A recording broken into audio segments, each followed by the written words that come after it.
Hi everyone, this is David Rousseau from University of Angers, France. Today I will be talking about image segmentation, giving you an overview from classical methods up to deep learning approaches. I'm teaching data science in my university and focusing my research on bioimaging and computer vision.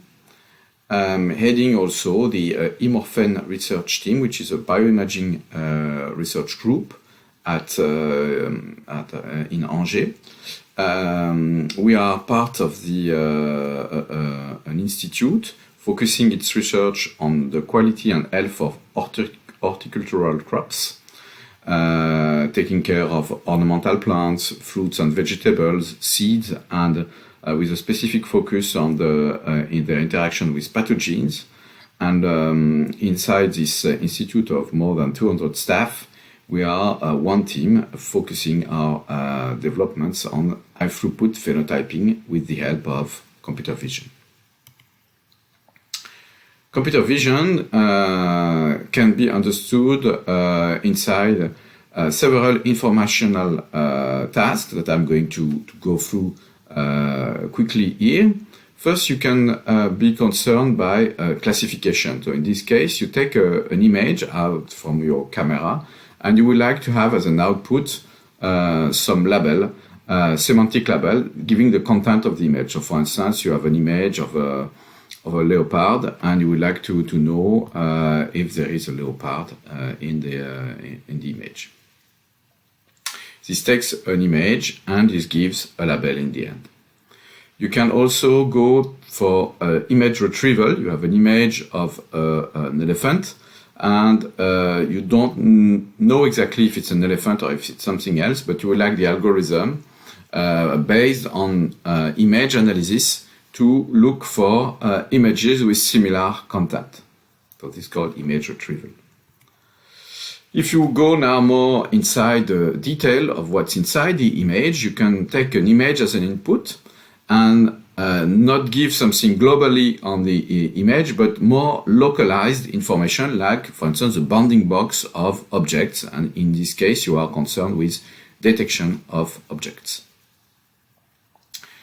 Finally, and this will be what will be concerned in this course, you can take an image as an input and give an image as an output, but for each single pixel you have a classification of its belonging to a certain class, for instance, ground, trees, person, cars, and so on, like on this example. And this is really the purpose of the course today. So take image as an input and provide labels at the level of the pixels as output. The roadmap will be the following. We will illustrate the most classical approach based on simple threshold. We will go through denoising methods. We will then explain how we can understand the machine learning based method, which are very popular today, as a shift from the classical method, and even go further up to the road of deep learning. We'll see how model-based segmentation can be very useful in the era of deep learning for fast annotation, which is now a bottleneck in image processing, and then we will conclude. So, expert-based segmentation can be understood this way. You have an image as an input that instead of giving it right flat like this, I just rotate it this way, so you can see only one line of pixel, but you have to imagine it's a 2D image. And in order to segment, what can be done is to apply a filter that will enhance the part of interest, for instance, ground, trees, persons, with a sufficient high amount of with a high level. So a filter that will somehow put everything except what you want to zero and highlight and enhance what you're interested in.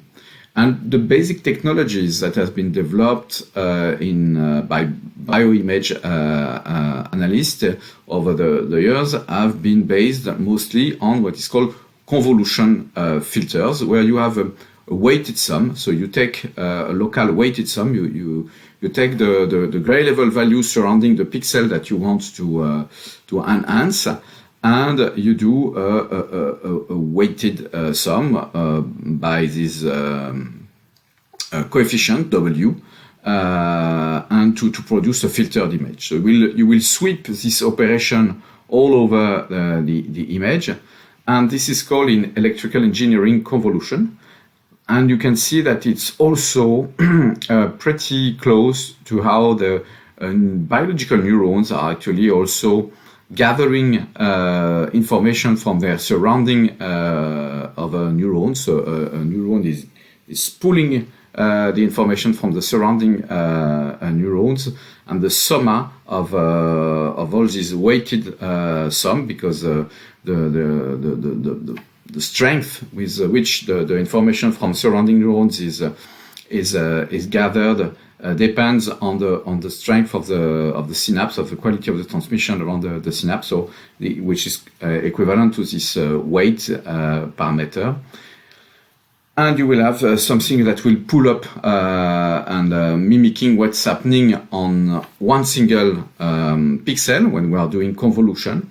And in images, we will do this operation corresponding to a single neuron, sweeping on all the single pixels in order to provide a convolution operation, a weighted sum, local weighted sum, which is operated all over the image.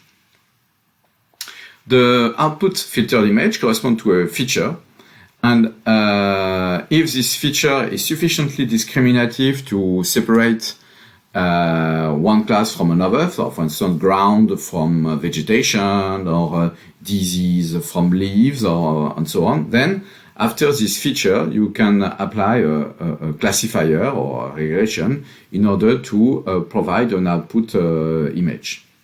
So visual illustration of what we do is, first we have a raw image. Be aware that if the image is of non-sufficient quality, you can somehow try to correct the default and have your best acquired image X after some corrections. And then you produce the feature Y, and then you can take a decision out of this in order to classify if a pixel, for instance, belong to a person or to the background, for instance, if you want to detect the presence of a person inside an image.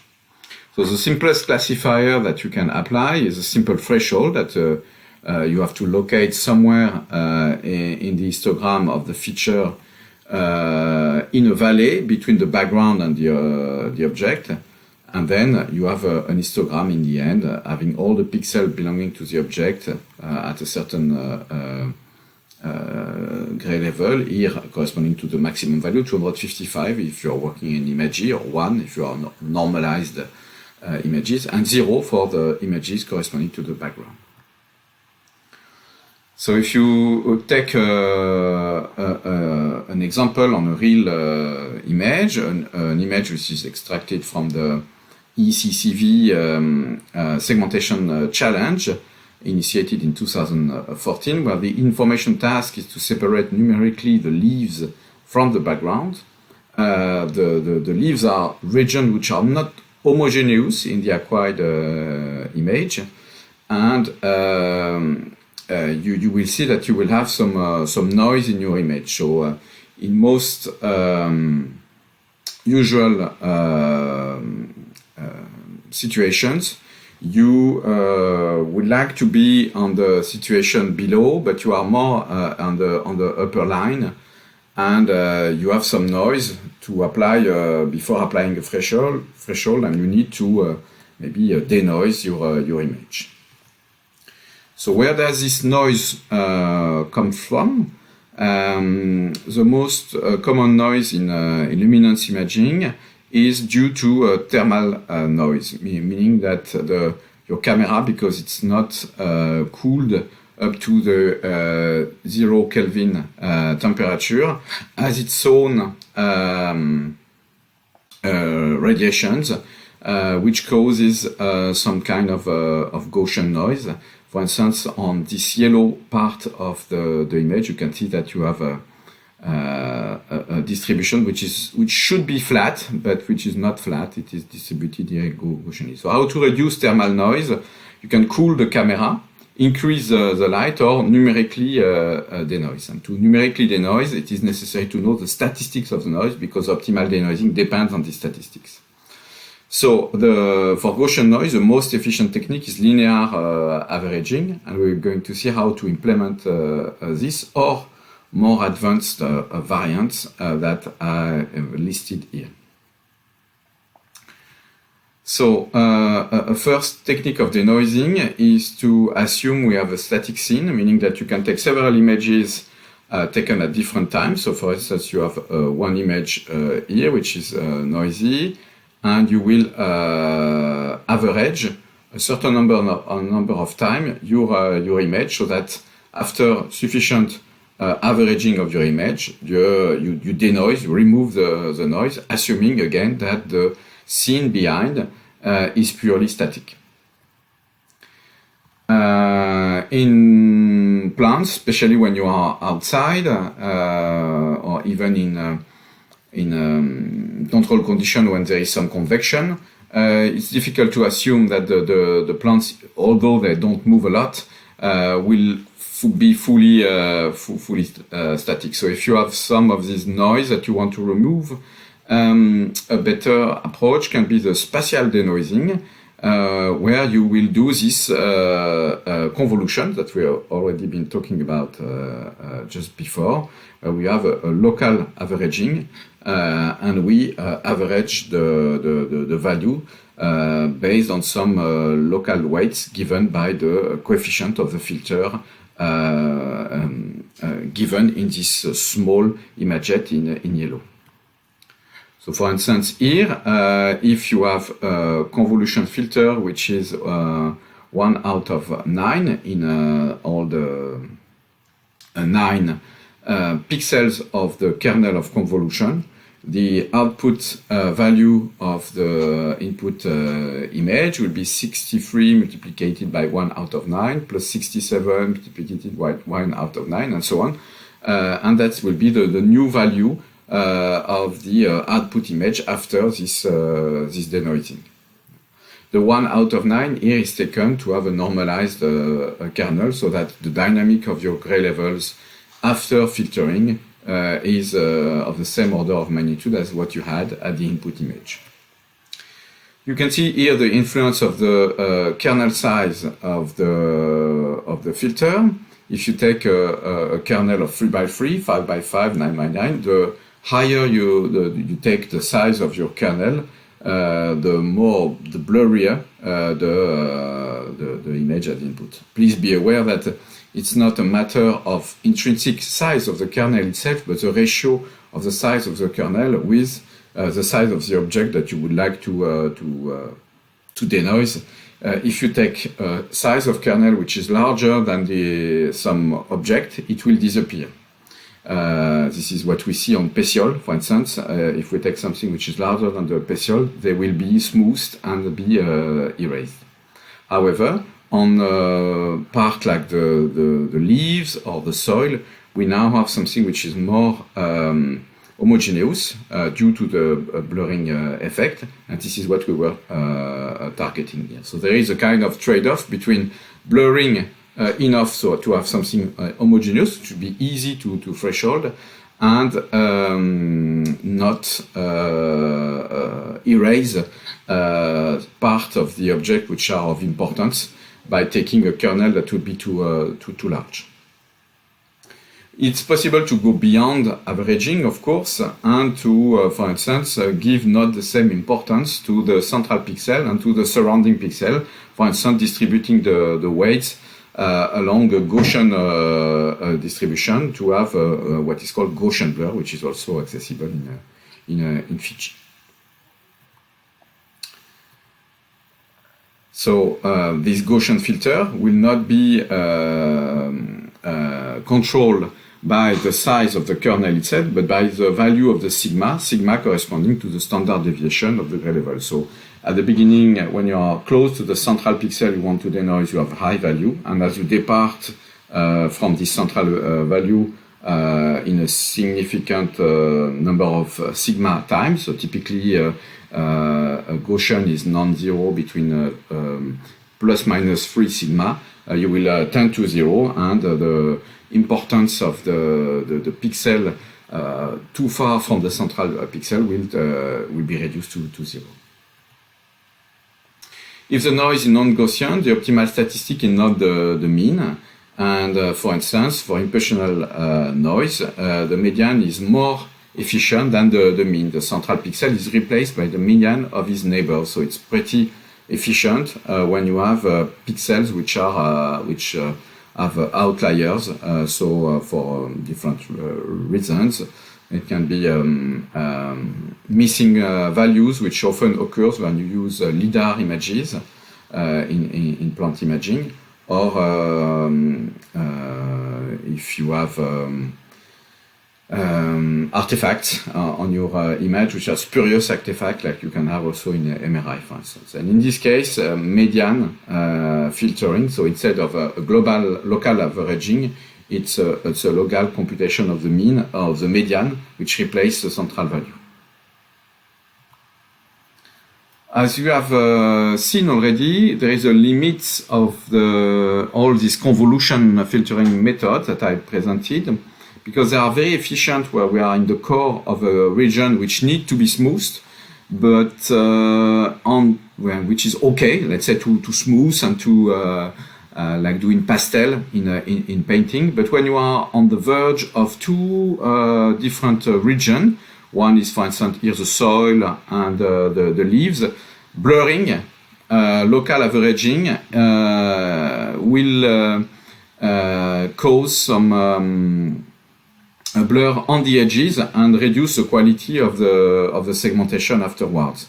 So there have been some proposals to avoid this, and let me go through some of them. For instance, there is the anisotropic filtering. The idea is basically to iterate the local filtering only in parts where the gradient in the image is small.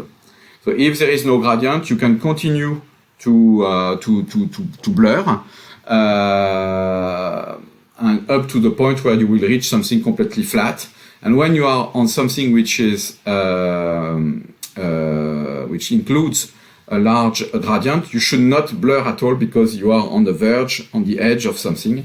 And this is what is described here by this equation. The t corresponds to the iteration, so you have the value of the image after iteration t plus 1. You take the previous image, you weight here, and the weights are depending on d prime, and d prime is the modulus of the gradient here. So if there is a large gradient, as you can see, wt will be small, and if there is a small gradient, then wt will be large.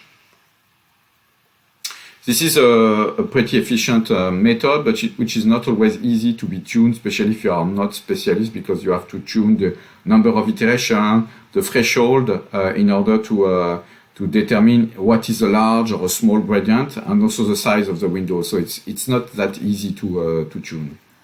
Another method is to apply the following algorithm, which is called the mean shift, where C is an initial gray level. It's replaced by the mean gray levels in the neighborhood, but computed only on the pixel with gray levels that are below a threshold. And the previous step is repeated until C does not vary. And in the result image, the pixel takes the final gray value, so it's shifting the gray levels to the mean value, and it's pretty efficient also. But again, you have a threshold to be chosen, which is not easy to tune for non-experts. What I would advocate as a possible alternative to convolution filters are the non-local mean, which have been introduced in 2005, where the average pixels are not the pixels which are close to geographically, but more close in terms of content. So it may happen in an image that you, like on this image in the center here, that you have a part of the image which is pretty similar to another part of the image, and that you would like to average actually this small imaget onto one another in order to denoise the image, and it's especially efficient here when you are on the verge of on the edge of something. So instead of looking for similarity locally, you will look for a non-local similarity where you will monitor the entire image, looking at small images that looks like the one you want to denoise. And obviously, it will be very efficient when you are on self-similar structure, like this wall image, where you have bricks everywhere. So you can use any bricks to denoise the other bricks, because the bricks are the same size everywhere, and the noise here is pure random. And this situation will appear a lot in plants and in biology in general, in cells and so on, where you have similar structure inside the image. So here is an illustration of denoised imaging, where you have the original image, the local mean, and the non-local mean, and you can see that the non-local mean here is keeps the pétiole there without having to blur the border of the image and then of the leaves, and then it's pretty easy to threshold in order to segment leaves from background. Here you see the difference between the original image and the denoised image. In the case of local mean, we can see the plants, which means that we have lost information on the plant, especially on the edge of the plants, while in the non-local mean, we cannot see the plant, meaning that we have not lost any information from the original plant itself. So here you have a global comparison with all the methods that I've been presenting: mean shift, non-local mean, anisotropic diffusion, and Gaussian or median. And you can see that the non-local mean gives a pretty good result, and is also especially easy to tune, because you just have to determine what is the size of the small imaget that you're looking for. And basically, in this case, you will take them larger than the object you want to denoise. So once you have done your best, the best you could by denoising, then you may be in a situation where it's easy to put a threshold and to take a classification in order to segment. So how to choose this threshold? Of course, you can put it manually. You can also look for libraries like the one you have in Imagy called Auto Threshold, where it will compute mathematically a different position of the threshold inside the image, and set automatically the image. It's important to understand that none of these mathematical criterion are related to a given biological application, and so you have to look at some images and see if it works for your case or not. Actually, this is a place where the machine can help, because it's pretty bad to try to just look at one single image and to see, okay, this seems to work with this image, and I'm going to translate this to the other image. It's called one-shot learning, which is very, very bad if you have a diversity like we have in biological imaging. So the good way of doing this is to take a training set of images with annotated ground truth. So someone manually draw what has to be extracted, segmented as an object out of the background, and to test all possible threshold and compute what is called a receiving operator curve, where you plot the true positive rate as a function of the false positive rate. So if you fix the threshold too low, you put everything to the object, and if you put the threshold too high, you put everything to the background. And the best situation is somewhere in the middle, where you have the smallest false positive rate with the the highest true positive rate, so the point which is closer to the upper corner, true positive rate 1 and false positive rate 0. And this has to be done on not on one single image, but on a set of images. Well, despite very good denoising, it might be the case that you will need more than one single filter to have an image which is easy to be segmented. And in this case, you may be interesting to produce the output of an image to several filters because you have a lot of noise, or because you have several classes to be segmented, and then you have to have a combination of features in order to take a decision. And in this case, starting from the situation where the number of filters is higher than 3, you cannot even visualize your histogram because in something larger than 3D you cannot visualize. And so this is where typically the machine will help either to do a dimension reduction and then visualize, or directly classify take a decision of the classification of each single pixel from this feature space. And this is the classical machine learning, where the expert design the features and the machine help to combine the output of these filters.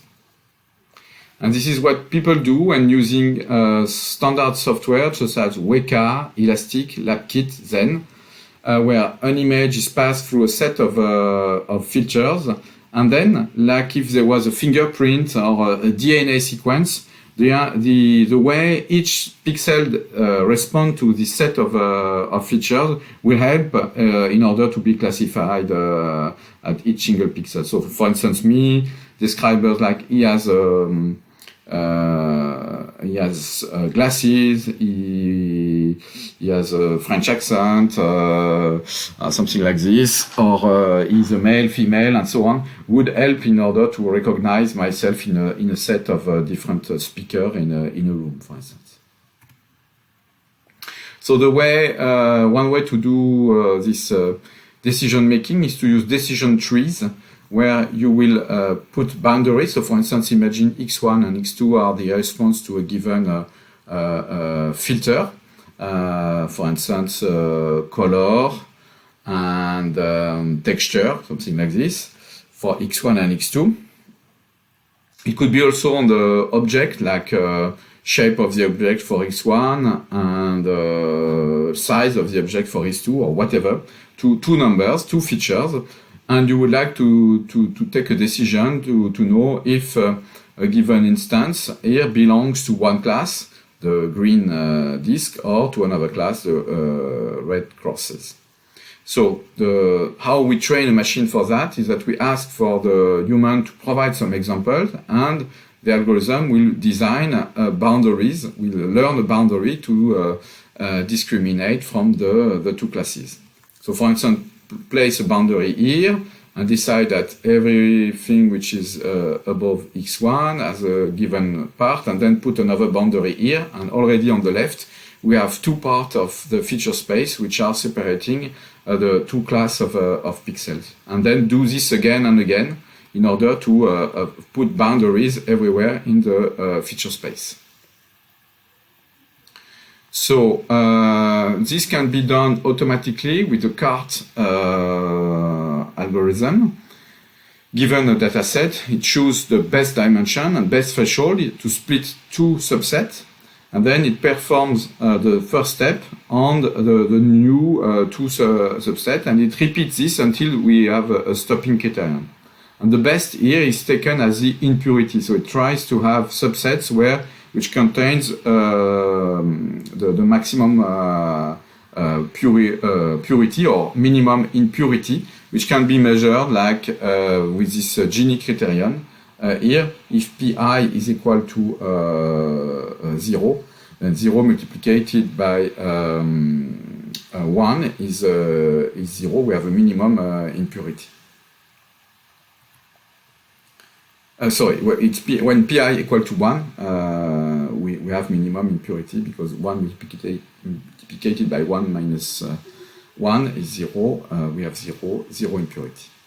So, for instance, the algorithm will here try a boundary on this position, compute the impurity. We see that we have 50-50 impurity in both sides, so not a good position. And then it will move to the second one, and so on, and compute this for all the possible positions and pick up the one which gives the minimum impurity.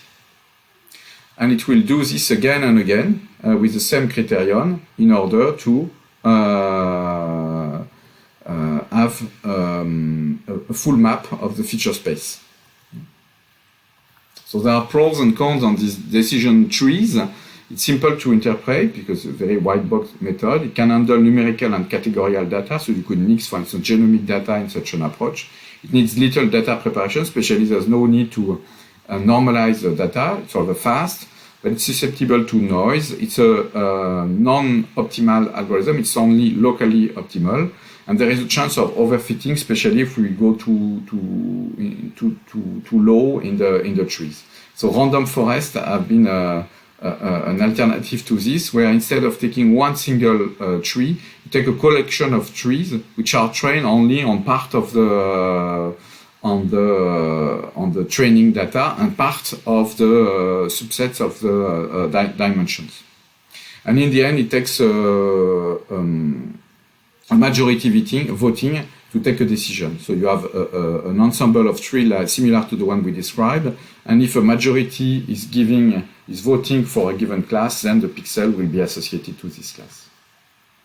So this is exactly how this software works.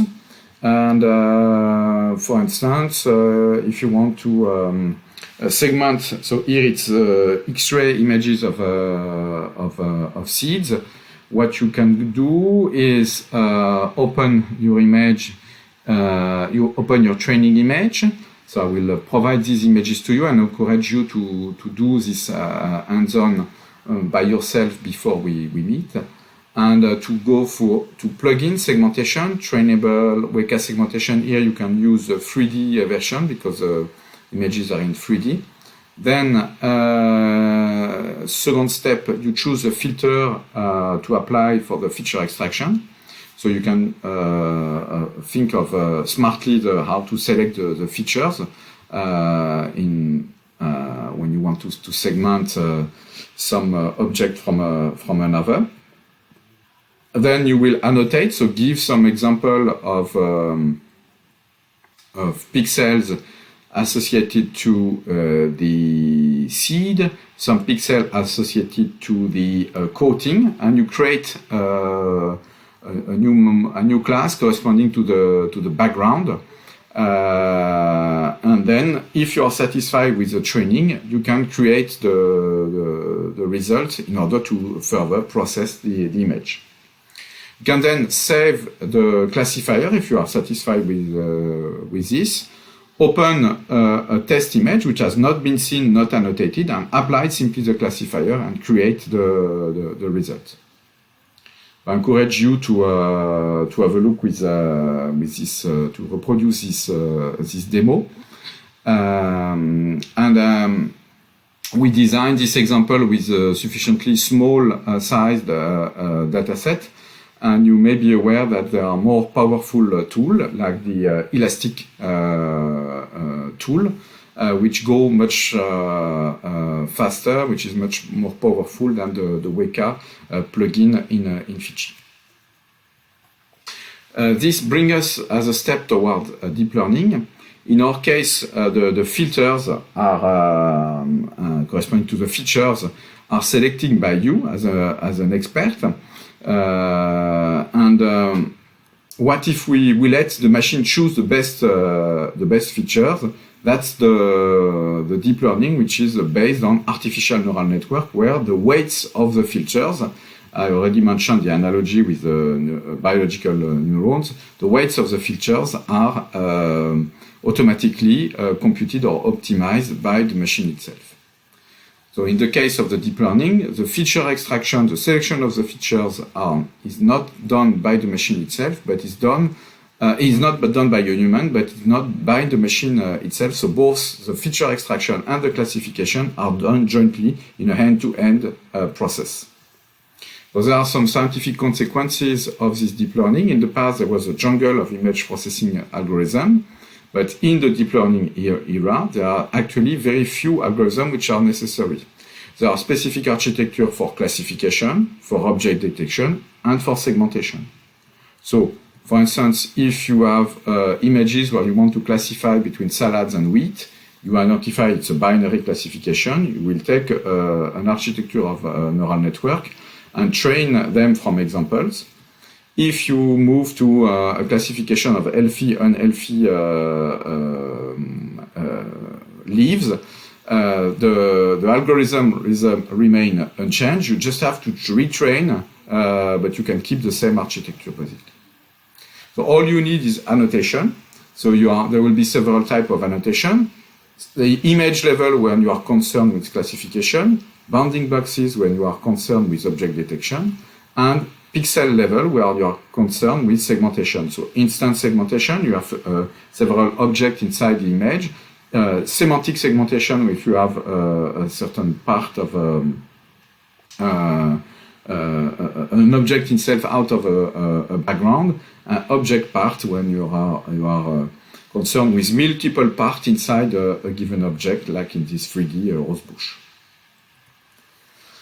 Some economical consequences is that in the past it was possible to, let's say, develop engineer some solution, but it would take a lot of time. And now there is an industrialization of this method, where in a few days you can have an application engineered and accessible to any user in a pretty fast way. There are some hidden costs in supervised machine learning, where you need specific computing systems and also image annotation. And so let's finish the course with focus on what are the methods that can help you to do efficient image annotation.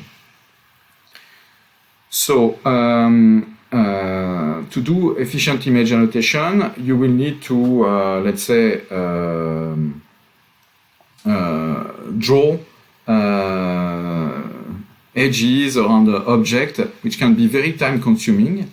And here again, the machine can help you and request from you yourself only few inputs, like a seed point, and this would be the region growing, which corresponds to the one tool in imaging. You have also the active contour or level set, where you just draw a contour outside of an object and the model is fitting to the edges of the object. Or you also have what is called superpixel, which is a pre-segmentation of an image into superpixel. So then, if you draw some object, if you draw some scribbles on the image in order to determine what belongs to the background, what belongs to the object, the superpixel are already fitting to the edgy part of the image and will avoid you to have a finely chiseled description on these boundaries, because the boundaries are detected and you just need to identify by raw scribbles what is correspond to which class. We can give a short focus on active contour, which is a semi-manual technique where you draw a raw contour around your target object, and after an iterative process, there is a conversion to the closest closed contour. So, how is the current contour adjusted to find the new contour to each iteration? There is a definition of a cost energy, a function energy, that says how good a possible configuration is. It seeks the next configuration that minimizes that cost function. So typically, the total energy of the current active contour, also called snake, is defined with a total energy, including internal energy and external energy. So it's like an elastic where you will encourage the prior shape to fit to the object, like an elastic that would fit to this object. and have the minimal the minimal extension, but also to fit to the contour where there is edges. The good fit between the current deformable contour and the target shape in the image will lead a low value of this cost function. So again, it's like an elastic where you will have the position of each point. The external energy can be defined along with the discrete image gradients. And the internal terms can be related to the second derivative of these points, and the internal energy will look this way: an elastic tension and the stiffness curvature. So here you have two parameters. You will allow more or less elasticity or more or less stiffness, and you will adjust how this model will fit to the object. So these parameters will penalize your energical term. I will go a little bit faster. So on this parameter alpha, a large alpha will have a loose fit to the object, and a higher alpha will fit more to the object. So as a summary, elastic snake is defined by a set of points. You will just draw a contour around an object, an internal elastic energy term and an external based energy term. And you have to play with this parameter, which is initialized in the vicinity of the object, and adjust the position smoothly.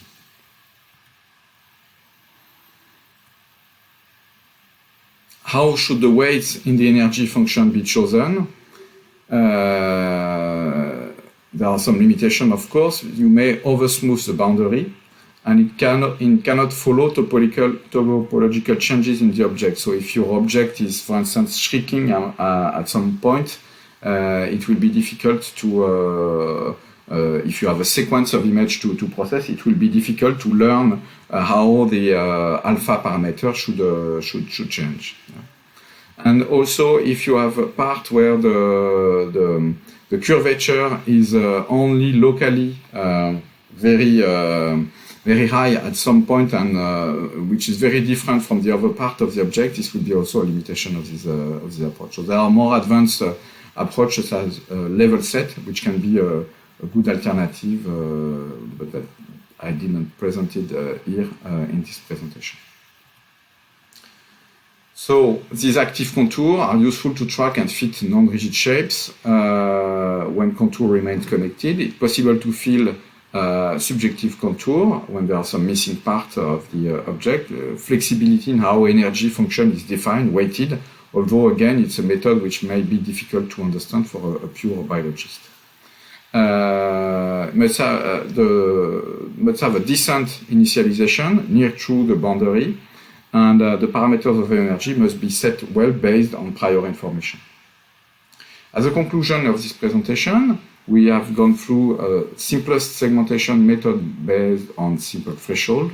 We have presented the basic method of denoising, mostly based on convolutional but also more advanced methods. We have seen how we could smoothly go from this basic segmentation up to more machine learning based method. What was the shift when we were going toward deep learning, and how model-based segmentation could be used for fast annotation, especially useful in the era of deep learning. So as a rule of thumb, denoising plus thresholding is okay for small and simple dataset, classical machine learning for average size dataset, and deep learning for more complex dataset. Model-based segmentation can be used for speed-up annotation. You can find more pedagogical material on our YouTube channel of our eMorphen team. And next meeting point will be in hybrid or on-site July 2022 in Angers for the Symposium on Digital Horticulture. and also in Wageningen for the International Plant Phenotyping Symposium. Thank you for your annotation, for your attention, and I'll be happy to respond to questions during our online session.